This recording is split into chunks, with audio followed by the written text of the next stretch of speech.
क्या हो रहा है, अपना ये ग्रुपिज्म में भी चल रहा है थोड़ा। जिनको बायो लेना है, बायो ऑप्शन ज्योग्राफी है, फिर उसके बाद मैथ्स ऑप्शन ज्योग्राफी है। तो अभी जितने स्टूडेंट्स है यहाँ पे प्रेजेंट, वो तो सब बायो के स्टूडेंट्स है। और मेरा मेरा बायो के स्टूडेंट से मेरा ज्यादा इंटेंशन, मतलब ज्यादा उनको गाइड करना, ये मेरा मेन रिस्पॉन्सिबिलिटी है। तो अभी आपको मैं कुछ अलग हट के तो नहीं बोल सकती, लेकिन जिन्होंने आपने बायो सेलेक्ट किया है तो उनका मेन मोटो होना चाहिए कि हमको 100 आउट ऑफ 100 कैसे मार्क्स मिले। तो हमें साक्षी और शांभवी ने बीच में एक क्वेश्चन डाला था कि मैडम हमको अगर अच्छे मार्क्स मिलने होंगे तो किस तरह से पढ़ाई करनी चाहिए, या हमारा मेन मोटो क्या होना चाहिए। तो देखो, अभी जितने भी लेक्चर में अटेंड कर रहे हैं वो सब किस लिए अटेंड कर रहे हैं, अच्छे मार्क्स मिले इसीलिए अटेंड कर रहे हैं। जो अटेंड नहीं कर रहे हैं उनके लिए मैं उनको पुल करके नहीं लेके आ सकती।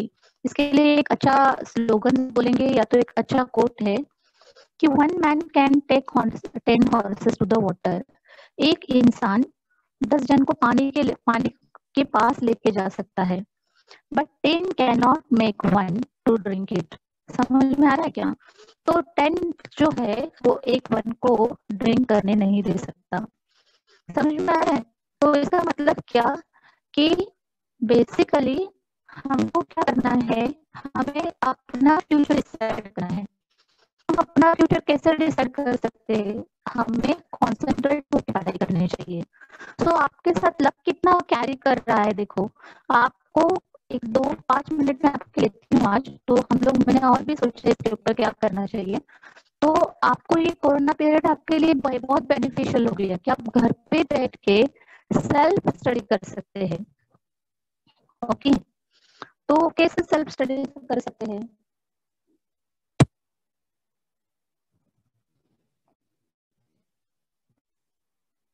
Am I now clear? Am I audible now? Ma'am तुमचा वॉइस फ्लक्च्युएट होतोय, तुमचा वॉइस येतोय बट खूप फ्लक्च्युएट होतोय. ठीक आहे, थोडं ऍडजस्टमेंट काहीतरी असणार ना त्यांची, त्यामुळे.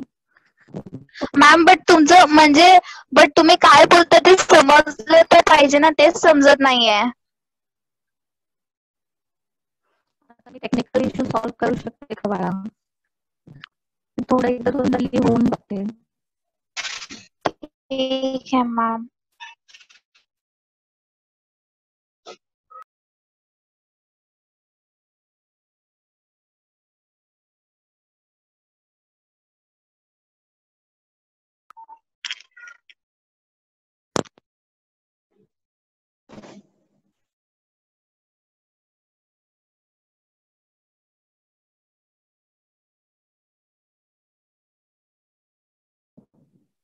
Am I audible now? Hello? Yes अभी? हाँ, okay okay.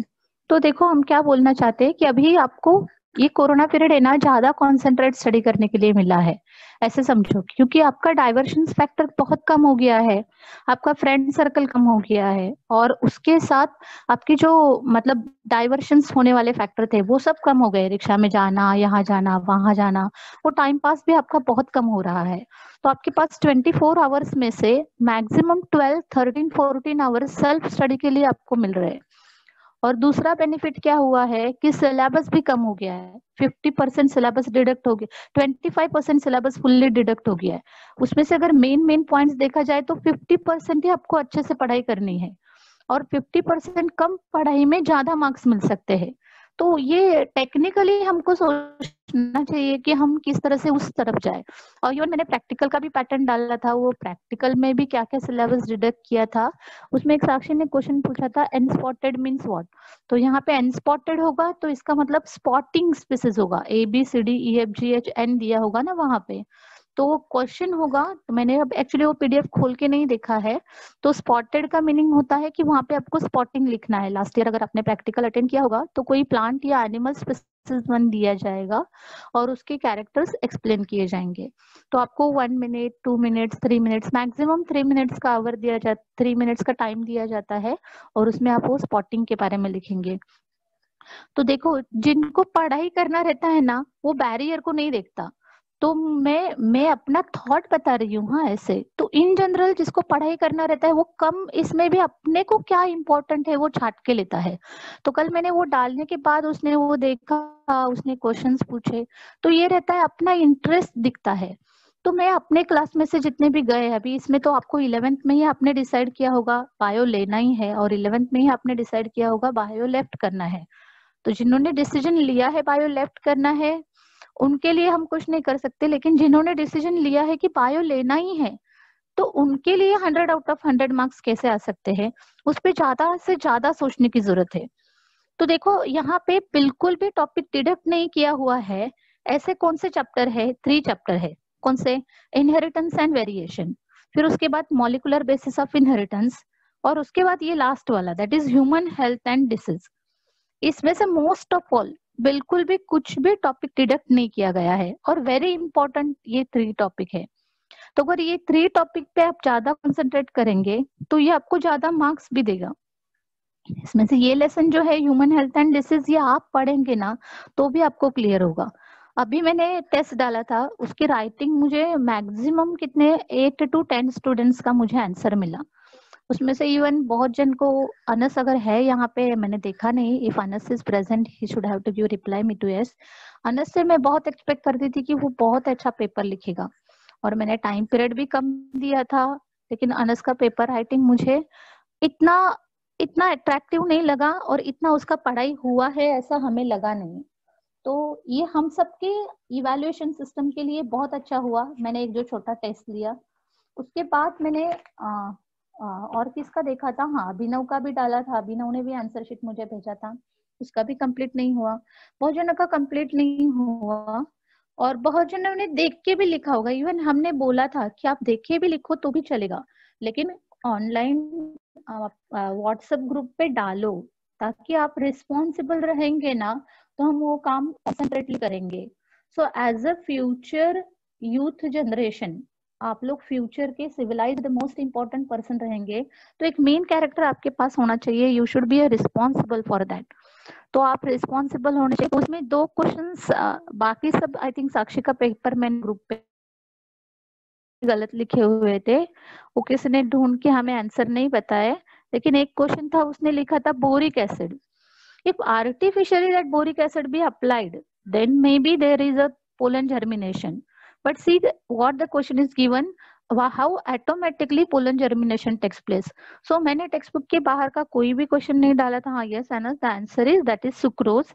And another one which she have written, that is male whorl called as, यहाँ पे क्वेश्चन पूछा है male whorl, तो उसने शायद वहां पे आंसर स्टैमेन लिखा है, तो whorl is called as a androecium, तो वहां पे उसका आंसर आएगा एंड्रोशियम। तो ये तो अंडरस्टैंडिंग मतलब हो जाता है यहाँ वहाँ। और बाकी सब क्वेश्चन के आंसर साक्षी के पेपर राइटिंग, अभी साक्षी है या शांभवी है हमें याद नहीं है, लेकिन उसका राइटिंग अच्छा था और नीटनेस भी था। लेकिन उससे भी मेन है कि और भी राइटिंग अच्छा, मतलब आई एम नॉट हैप्पी, मुझे जितना और मिलना चाहिए आंसर्स उतने और अच्छे से नहीं मिले हैं, और भी इम्प्रूवमेंट के सभी के पेपर में बहुत सारे चांसेस है, लेकिन उसके पेपर में थोड़ा लेस इम्प्रूवमेंट चांस था, तो वो पेपर मैंने सबको देखने के लिए डाला है। So please use this WhatsApp group for your biology subject. इतने फ्री हो जाओ स्टूडेंट्स कि आपका सबका एक ही रहे कि हमको 100 आउट ऑफ 100 कैसे मार्क्स मिले। आप बहुत अच्छा कोऑपरेट करते हो, मुझे इतना पसंद आया है आपका क्लास, लेकिन ओरली वर्चुअली जुड़ जुड़ अच्छा ये सब नहीं चाहिए हमें। हमें सबको 100 आउट ऑफ 100 की लेवल पे जाना है, या तो 80 अबव लेवल पे जाना है, और उसके लिए प्रैक्टिकल काम पे आना है, प्रैक्टिकल लेवल पे आना है। तो स्टडी का एक बेसिक एजेंडा रहता है कि रिपीटेशन एंड रिपीटेशन ओनली। कोई भी चीज को हमें रिपीटेटिव खुद से काम करना है। आपके जगह में एक टेक्स्ट बुक 10 बार रीड करूंगी तो मुझे मार्क्स नहीं मिलने वाले हैं। आप ही को मार्क्स मिलने हैं तो आप ही को वो टेक्स्ट बुक पढ़ना पड़ेगा। You have to give time to your subject. आपको किसी भी हाल में आपको एक टाइम टेबल बनाना पड़ेगा, पैटर्न बनाना पड़ेगा। अगर आपको पसंद भी नहीं आता तो भी आपको रिपीटेटिवली रीडिंग करना ही है। तो अगर किसने रीड किया, मैडम आज मैंने ये रीड किया, तो ग्रुप पे डालो, मैडम मैंने ये डायग्राम ड्रॉ किया है, मैडम मैंने ये रीड किया है। तो मैडम के लिए नहीं डाल रहे हो आप, you are giving that information to other 60 students. बाकी जो 60 स्टूडेंट है उनको आप इंस्पायर कर रहे हो, उनको अंदर से फील हो रहा है कि अरे ये पढ़ रहा है तो मुझे थोड़ा टेक्स्ट बुक खोल के देखना है। सामने एग्जाम कब आएगा? देखो गवर्नमेंट ने एक तो ओपनली डिक्लेयर किया है work from home education is not stop.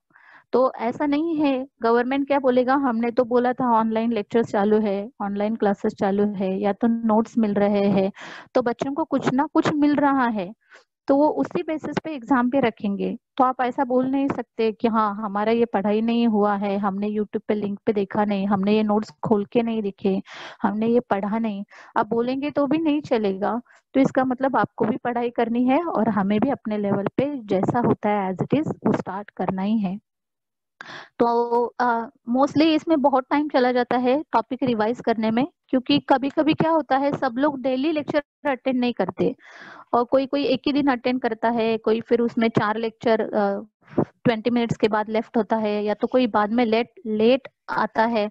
तो उसके माइंड में मिसकंसेप्ट आती है, अरे मुझे बायोलॉजी कुछ समझा ही नहीं। समझा क्यों नहीं? क्योंकि रेगुलरली अटेंड नहीं किया है, या तो रेगुलरली उस टॉपिक को समझा नहीं। तो मेरी एक रिक्वेस्ट है कि रेगुलरली उस टॉपिक को रीड किया करो और समझा करो, तो हम लोग आगे जा सकते हैं, बहुत अच्छे से जा सकते हैं। क्योंकि नियरली 50% सिलेबस के नोट्स देख के हो गए आपको, और इतना नोट्स देने के बावजूद अपना कितना हुआ है आपको सोचना चाहिए। आई थिंक हम लोग यहाँ पे आए थे ना, सिकल सेल एनीमिया पे आए थे, किसी की याद है तो कैन यू नो हम लोगों ने ये कंप्लीट किया है करके? किसे याद है? इंट्राजेनिक इनहेरिटेंस कंप्लीट किया। इंट्राजेनिक इनहेरिटेंस के टाइप्स कहे थे हमने, कौन से टाइप्स कहे थे, कुछ याद है? What are the types of intragenic inheritance?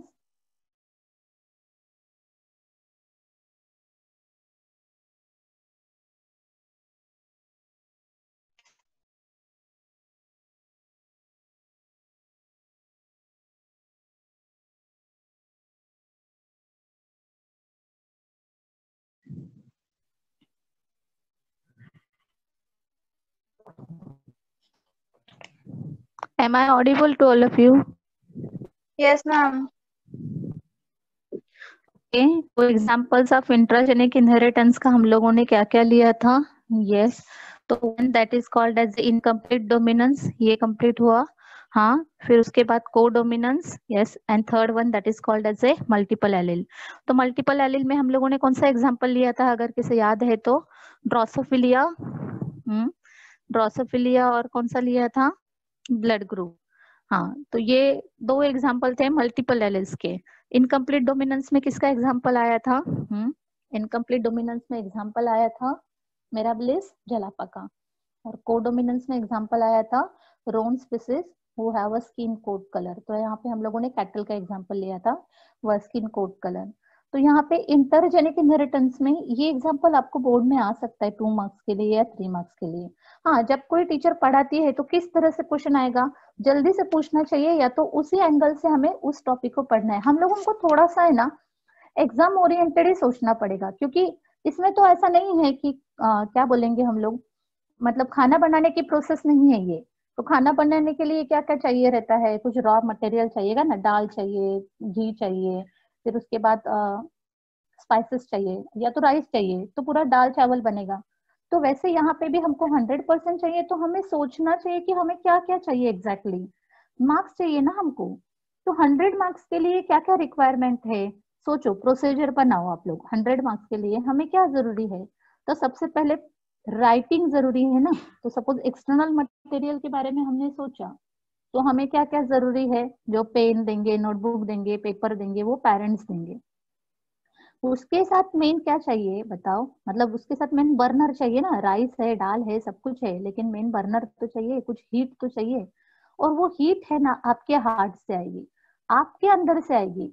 और आप में से जितने भी 20 स्टूडेंट्स रहेंगे, वो जिनको भी राइस चावल बनाने दिया जाएगा, हर एक का राइस चावल अलग बनेगा, कभी भी सबका सेम टेस्ट नहीं आएगा। देखो, तो ये स्कूल की पढ़ाई भी ऐसी है, जो जैसा पढ़ाई करेगा, जितना हीट से, जितना कंसंट्रेशन से पढ़ाई करेगा, उसको उतने अच्छे मार्क्स मिलेंगे।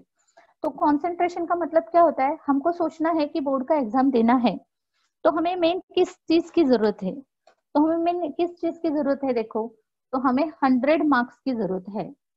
तो अगर हमें 100 मार्क्स की जरूरत है तो वो मार्क्स कैसे डिवाइड किए हैं?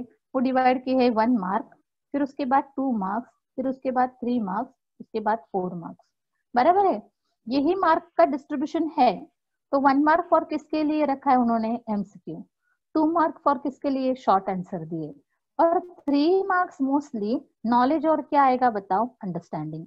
और 4th मार्क क्या हो सकता है? Knowledge, understanding and application. तो इस तरह से मार्क डिस्ट्रीब्यूशन हो सकता है। तो जो भी टॉपिक मैंने पहले लेक्चर में भी आपको बोला था कि जो भी टॉपिक हम पढ़ेंगे उसको 3 में डिवाइड करना कभी भी, नॉलेज एंड मतलब अंडरस्टैंडिंग, और पहले क्या लिखे हैं? एप्लीकेशन। उसके बाद आप स्किल सोचो, एटलीस्ट 2 लेवल पे पहले सोचो, नॉलेज और अंडरस्टैंडिंग। तो अभी हम क्या ले रहे? इंटरजेनिक इनहेरिटेंस में प्लियोट्रॉपी। तो पहला ही नॉलेज हुआ, ये वर्ड को कहते हैं नॉलेज वर्ड। इसके बारे में हमें कुछ भी मालूम नहीं है ना, बस हमें एक वर्ड मालूम हुआ, पहली बार हमने ये वर्ड सुना, प्लियोट्रॉपी। फिर हम अंडरस्टैंड कर रहे प्लियोट्रॉपी का मीनिंग क्या है। तो it is a single gene that control 2 different trait is called as a pleiotropic gene. तो एक ही जीन है, सिंगल जीन है, लेकिन ये एक जीन 2 डिफरेंट कैरेक्टर को कंट्रोल कर रहा है। तो that phenomenon is called as a pleiotropism. Process बोलते हैं ना, फिनोमिनन मतलब क्या? प्रोसेस होती है। तो प्रोसेस को उन्होंने ट्रॉपिज्म या प्लियोट्रॉपी ये वर्ड डाला। तो प्लियो का मतलब एक्चुअली मेनी ही वर्ड कंसेप्ट आएगा यहाँ पे। तो यहाँ पे क्या होता है? बेसिकली फिनोटाइपिक रेशियो 3:1 है, मेंडल के हिसाब से 3:1 है, लेकिन यहाँ पे वो रेशियो क्या आया? 1:2। तो अगर 1:2 आया मतलब 2 में से एक कहीं तो गया है 3:1 आने की जगह। एंड फिनोटाइपिक रेशियो जो आएगा दैट आएगा 1:2:0, मतलब वो 0 मतलब वहां पे कुछ नहीं रहेगा। तो कैसे रिप्रेजेंट किया है देखो, फिनोटाइप यहाँ पे एग्जांपल दिया है सिकल सेल एनीमिया का। तो सिकल सेल एनीमिया में क्या होता है? तो sickle cell anaemia is represented by, कैसे होता है? तो सिकल सेल में क्या होता है? मोस्टली आरबीसी जो है, that RBC which are mostly biconcave. वो कौन से शेप में है? बाइकॉन्केव। तो ये बाइकॉन्केव आरबीसी का फंक्शन क्या रहता है? To carry the haemoglobin. To carry means carry oxygen by using haemoglobin. वो ऑक्सीजन को कैरी करेगी by using haemoglobin, that is oxygen carrying molecule who has affinity for oxygen. तो वो ऑक्सीजन को कैरी करके जाएगा। यही यही आपका स्टडी मटेरियल है। ये आपका डिसाइड करता है कि व्हाट एफिनिटी टू यू। अगर आपके अंदर खुद सेल्फ स्टडी का एफिनिटी है तो आपको कहीं ना कहीं से स्टडी मटेरियल, कहीं ना कहीं से आपके डाउट का आंसर मिलेगा ही। But that curiosity should be in you. तो हीमोग्लोबिन मतलब आप होने चाहिए। तो हीमोग्लोबिन ऑटोमेटिकली किसे खींचेगा? मॉलिक्यूलर ऑक्सीजन को। अगर आप हीमोग्लोबिन नहीं हो तो ऑक्सीजन को नहीं खींचेगा, स्टडी को नहीं खींचेगा। फिर आप कंप्लेन करेंगे कि हाँ मेरा ये नहीं हो रहा है, मेरा वो नहीं हो रहा है। लेकिन प्रॉब्लम कहाँ पे हो रहा है? Internal to you. हमें अंदर का प्रॉब्लम सॉल्व करना है। तो यहाँ पे क्या होता है? सिकल सेल, यहाँ पे जो जीनोटाइप दिया है वही मैं पहले लेती हूँ। हीमोग्लोबिन HB दिया है। तो person who is normal is represented bye HbA। तो जो नॉर्मल रहेगा उसका जीनोटाइप क्या आएगा? HbA जो भी नॉर्मल होगा। अब दूसरा वन है HbS एंड HbS। ये this is called as a lethal. Lethal का मतलब क्या? वो पर्सन की वहां पे डेथ होगी।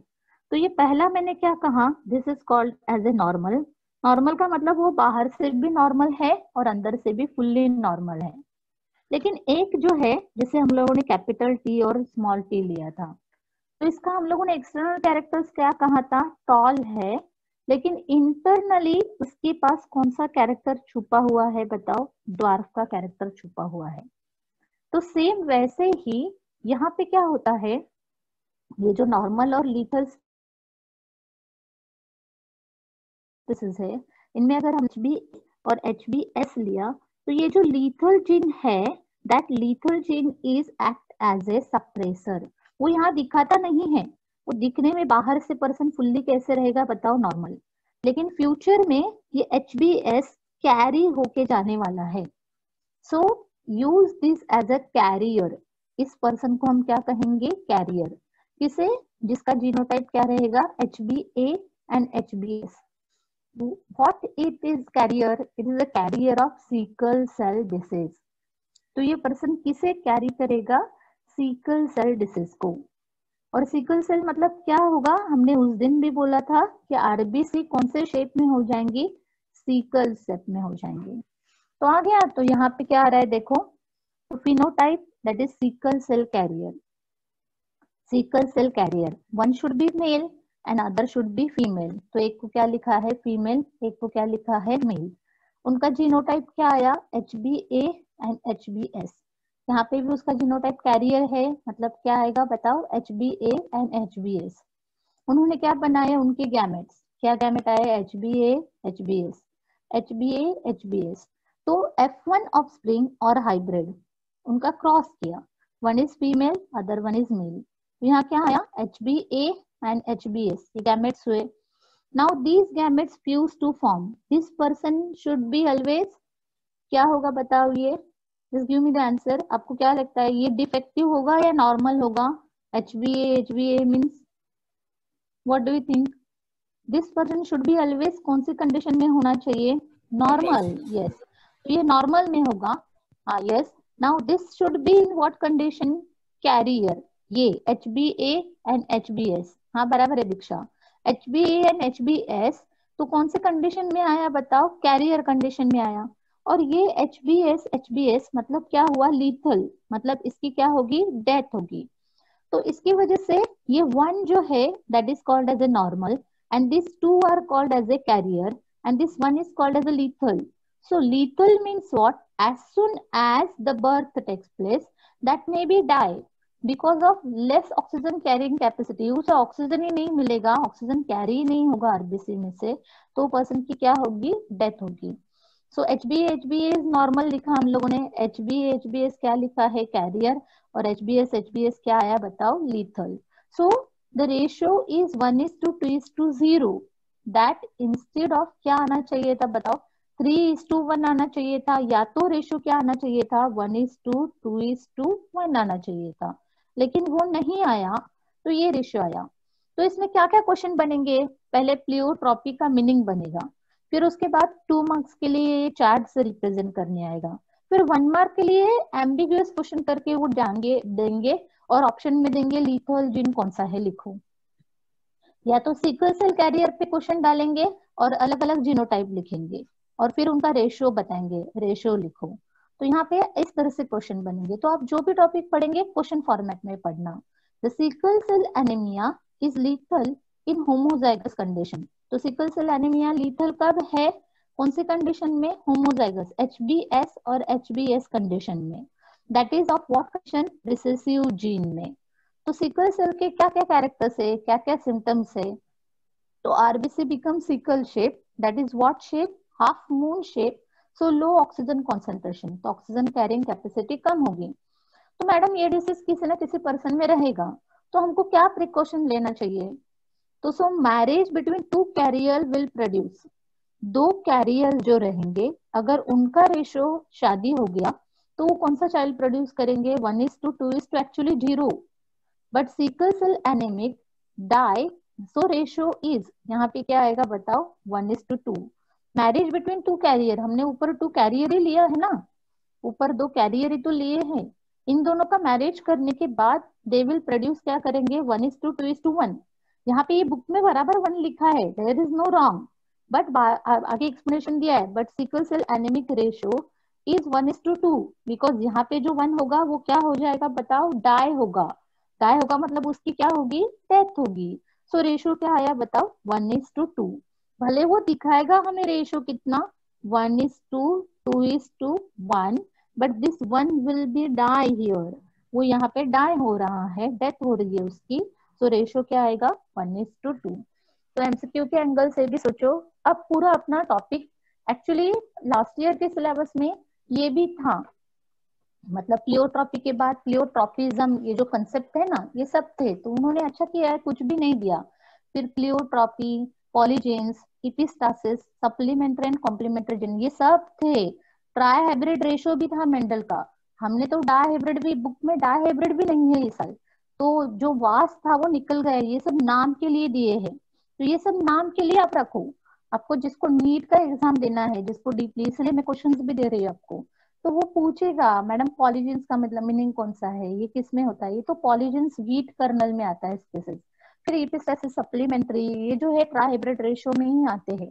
मतलब इसको आपको जस्ट ओनली नेम के लिए बुक में दिया गया है। अब नेक्स्ट क्या हुआ कि मेंडल का टॉपिक ओवर हो गया, मतलब इनहेरिटेंस इज ओवर। ओके, अब नेक्स्ट क्या आया कि वेरिएशन किसकी वजह से दिखता है, इनहेरिटेंस और वेरिएशन दिखने के पीछे थ्योरी कौन है, who are present behind that. तो साइंटिस्ट को क्यूरियोसिटी, हर एक के पीछे हम क्वेश्चन ढूंढते हैं ना, कोई इंसिडेंट हो गया तो इसकी गलती हो गई होगी इसलिए ऐसा हो गया, गाड़ी लेट हो गया, मोटर मन का कुछ प्रॉब्लम आया होगा, कुछ खत्म हो गया होगा, कुछ सर्किट खराब हो गया होगा, हम कुछ ना कुछ थ्योरी कंक्लूजन लगाते ही है। क्योंकि हमारा ब्रेन है ना, कंपैरेटिव स्टडी में ऑलवेज काम करता है, ऑलवेज, उसको हम ब्रेक ही नहीं करते। ये हमको क्या बोलते हैं, सॉफ्टवेयर दिया ही गया है, सर्किट ऑलरेडी डाल के दिया गया है, कंपैरिजन। तो यहाँ पे साइंटिस्ट ने भी स्टार्ट किया कि क्या है इसके पीछे, क्यों ऐसा प्लांट दिखा रहा है, क्यों ऐसे ऑर्गेनिजम्स दिखा रहे हैं। तो ये स्टडी करते करते थ्योरी प्रपोज हो गया, and that theory is called as, अभी fully take only notes point है, मैं नोट्स पॉइंट आपको एक्सप्लेन करती हूँ, क्रोमोसोमल थ्योरी ऑफ इनहेरिटेंस। तो हेडिंग ही नाम दिया है जिस साइंटिस्ट ने, जैसे मेंडल ने कौन सा प्लांट का स्टडी किया, पी प्लांट का स्टडी किया, फिर बाद में ये क्रोमोसोमल मतलब ये जो कोडोमिनेंस है बाकी और साइंटिस्ट ने स्टडी किए, सो उन्हें नाम दिया न्यू मेंडलिज्म। हर एक का नाम कहाँ देंगे, लेकिन ये थ्योरी मेन मिला क्योंकि मेंडल तक कोई नहीं था कि जिसे मालूम था कि जीन इज रिस्पॉन्सिबल, तो इसलिए क्रोमोसोमल थ्योरी इंपॉर्टेंट हो गई। और ये साइंटिस्ट के नाम दिए हैं, हम हिस्ट्री के स्टूडेंट्स नहीं है लेकिन तो भी हमें मालूम होनी चाहिए, इसलिए chromosomal theory is propose by Sutton and Boveri. ये दो साइंटिस्ट है, तो जिनको बायो में डीप स्टडी करना है वो क्या करेगा मालूम है क्या, ये सूटन एंड बोवेरी कौन है उसके दिमाग में हैंगिंग होगा, वो जाएगा और देखेगा वो कहाँ से है, क्या करे, क्या वो डिस्कवरी किया इन्होंने, कैसे स्टडी किया।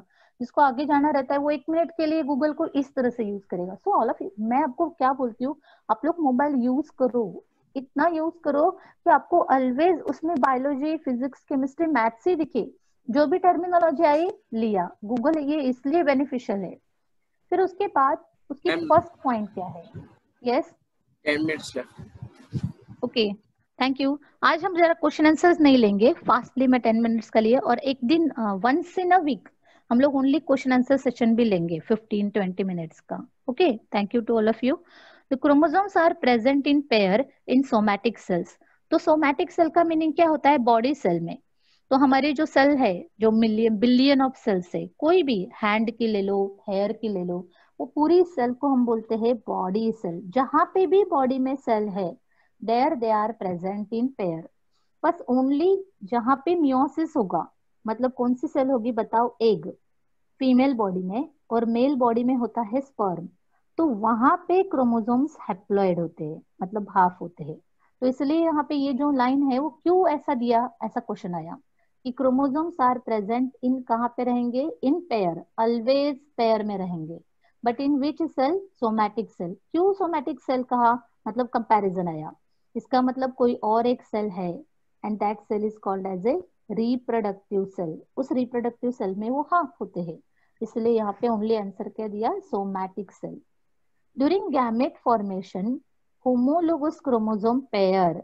जब गैमेट फॉर्मेशन, अभी हम लोगों ने कितने बार देखा कि एच बी ए के साथ पेयरिंग किसका किया हम लोगों ने, एच बी एस। तो इसका मतलब एक मेल का लिया और एक फीमेल का कैरेक्टर लिया। तो इसका मतलब होता है जब गैमेट फॉर्मेशन होता है तो मदर का क्रोमोसोम नंबर 1 होगा और फादर का क्रोमोसोम नंबर 1 होगा, वो क्रोमोसोम ही पेयर करेंगे। ऐसा कभी भी नहीं होगा कि फादर का क्रोमोसोम नंबर 2 और मदर का क्रोमोसोम नंबर 4, ऐसा कभी भी नहीं हो सकता। जैसे सेक्स क्रोमोसोम में एक एक्स क्रोमोसोम रहेगा तो दूसरा एक्स ही पास आएगा तो वो डॉटर बनेगी, या तो एक्स क्रोमोसोम रहेगा और वाई ही आएगा, कभी ऐसा नहीं होगा एक्स के साथ 21st नंबर का क्रोमोसोम, एक्स के पास फर्स्ट क्रोमोसोम कभी नहीं आता। So that is called as a, during gamete formation किसका पेयरिंग होता है, homologous chromosome pair, and segregate and assort. लेकिन इनका सेग्रीगेशन और इनका असॉर्टमेंट कैसे होता है, independently, during what, that is meiosis, जब इनमें कौन सा डिवीजन होता है, रिडक्शन डिवीजन, हाफ डिवीजन होता है। Third one, gamete contain only chromosome from the pair. तो गैमेट में जो भी क्रोमोसोम आते हैं वो कहाँ से आते हैं, फ्रॉम पेयर ओनली। जो आपको थोड़ा विजुअलाइजेशन आ रहा है हम क्या बोलना चाहते हैं। तो gametes contain only chromosome from कहाँ से कहाँ है, पेयर मतलब क्या, सपोज बेसिकली हम 22 पेयर ऑफ क्रोमोसोम लिए, तो 22 पेयर ऑफ क्रोमोसोम मतलब कितने आएंगे, 44, और एक एक्स क्रोमोसोम और एक वाई क्रोमोसोम। तो ये कौन रहेगा बताओ, ये मेल है ना। और फिर उसके बाद फीमेल में क्या आएगा बताओ, 44 एक्स एंड एक्स। क्लियर हो रहा है। तो यहाँ पे 44 में 22 एक्स एंड 22 वाई। तो ये लाइन इंडिकेट कर रही है कि जो भी क्रोमोसोम आ रहे हैं वो पेयर में से आ रहे हैं। तो ये थर्ड लाइन क्या है, gamete contain only chromosome from, from कहाँ से है बताओ, pair. Male and gamete, female gamete contain all hereditary trait. Clear हो रहा है कि मेल एंड फीमेल गैमेट में ये जो 22x है ये ऑल हेरिडिटरी ट्रेट है, वो फ्यूचर में जा रहे हैं ना जनरेशन टू जनरेशन। तो कौन, ह्यूमन का ट्रेट कौन है एक्चुअली, कैरेक्टर ट्रांसफर करने वाला बेस कौन है, तो बेस है मेल एंड फीमेल गैमेट। और जब इन दोनों का फ्यूजन होगा, ये 22x और सपोज यहाँ पे हम लोगों ने 22x किया, 22 प्लस 22, तो कितना आएगा बताओ, 44। और ये x है और यहाँ का भी x है, तो x एंड x, तो ये 44x क्रोमोसोम की क्या बनेगी बताओ यहाँ पे, डॉटर फॉर्मेशन। तो फॉर्मेशन ऑफ क्या होगा यहाँ पे, डॉटर। तो यहाँ पे fusion of haploid gamete restores what condition, diploid condition. ये कौन सी कंडीशन रिस्टोर करता है, diploid number of chromosome of the species. तो ये हम लोगों को क्लियर हुआ, ये 2 मार्क्स के लिए क्वेश्चन आ सकता है, तो आपको पॉइंट वाइज इसको पढ़ना है। Chromosomal theory of inheritance by Sutton and किसने किया है, बोवेरी। पहले क्या दिया point, chromosomes are present in pair in somatic cell, during gamete formation homologous chromosome pair और सेग्रीगेट हो रहे एंड असॉर्ट हो रहे, सेपरेट हो रहे independently, but during what process, meiosis. उस गैमेट्स में क्या है, only chromosome from that pair, जो 44 क्रोमोसोम है ना उसी में से वो गैमेट बनते हैं। उसमें से भी मेल एंड फीमेल गैमेट जो भी क्रोमोसोम है that all are hereditary unit, वो ट्रांसफर होंगे। And fusion of haploid gamete restores the diploid number of chromosome. वो रिस्टोर क्या करेगा, diploid number of chromosome of the species. Now next one, chromosomes are filamentous body present in eukaryotic nucleus. तो chromosomes कैसे है बताओ, filamentous body है, are present in what, eukaryotic nucleus. So size, eukaryotic nucleus मतलब क्या, prokaryotic and eukaryotic दोनों में भी रहते हैं। लेकिन हमें क्या करना है, अभी ह्यूमन बॉडी, हम मेंडल को है ना, मतलब हायर ऑर्गेनिज्म को पढ़ रहे हैं, तो इसलिए उन्होंने कहा है कि chromosomes are filamentous present in eukaryotic nucleus. Eukaryotic मतलब जिसमें डेफिनेट न्यूक्लियस होगा। डेफिनेट न्यूक्लियस होगा मतलब ये किसके रिलेटेड बोल रहे हैं, plant and animal cell. Explanation किसका चल रहा है, प्लांट एंड एनिमल सेल। तो प्लांट एंड एनिमल सेल का क्रोमोसोम स्पीसीज और size is varies from species to species. तो अगर कोई पी प्लांट है तो उसका क्रोमोसोम थोड़ा छोटा भी रह सकता है, ह्यूमन बॉडी है तो उसका क्रोमोसोम थोड़ा, ऐसा जरूरी नहीं है कि इलेफेंट का क्रोमोसोम नंबर और ह्यूमन का क्रोमोसोम साइज में थोड़ा बड़ा नीचे होगा। It varies from species to species, थोड़े अलग अलग हो सकते हैं। क्रोमोसोम नंबर 1 अपना बहुत छोटा रहता है, लेकिन क्रोमोसोम नंबर 23 अपना बड़ा होता है। समझ में आया। तो species to species, cell to cell chromosome का साइज वेरी होता है। लेकिन हमें क्रोमोसोम कब समझ में आते हैं, जब वो सेल मेटाफेज में होती है। तो आपको 11th स्टैंडर्ड में ये तीनों फेजेस हुए हैं, मतलब सारे phases 4 total actually, prophase, metaphase, anaphase and telophase. तो जो सेंटर फेज है that phase is called as a metaphase. तो उसमें हमें क्रोमोसोम एकदम क्लियर दिखते हैं। So maximum sizes varies from 0.1 to कितने दिए देखो, 33 माइक्रो। ये हुआ नॉलेज बेस, ये मैं टेक्स्ट बुक का कोई भी नॉलेज चेंज नहीं कर सकती, अपने मन का नहीं डाल सकती, इसको हमको ध्यान में रखना है बस। 0.1 to 33 micrometer in length and 0.2 to 2 micrometer in thickness. तो इतना भी जरूरी नहीं है, पर टेक्स्ट बुक में है तो हमको सब करना है। Chromosomes are visible during what, during this cell division. और वो कब दिखते हैं हमें, इस मेटाफेज में, सेल डिवीजन में they are of self replication, they have capacity to replicate their own character. वो एक क्रोमोसोम से दो क्रोमोसोम बनते हैं। सपोज ये डीएनए है, तो डीएनए खुद का खुद रिप्लिकेट होगा। तो once chromosome have capacity to replicate to produce two chromosome, जैसे ये डीएनए का रिप्लिका हमने बनाया, सेम वैसा ही। तो ये जनरल कैरेक्टर्स आप किसके बारे में हुआ, chromosome. What is a vital role, मतलब ये क्रोमोसोम क्या करते हैं, 2 मिनट में लेते हैं। First one, they show heredity. Second one is mutation.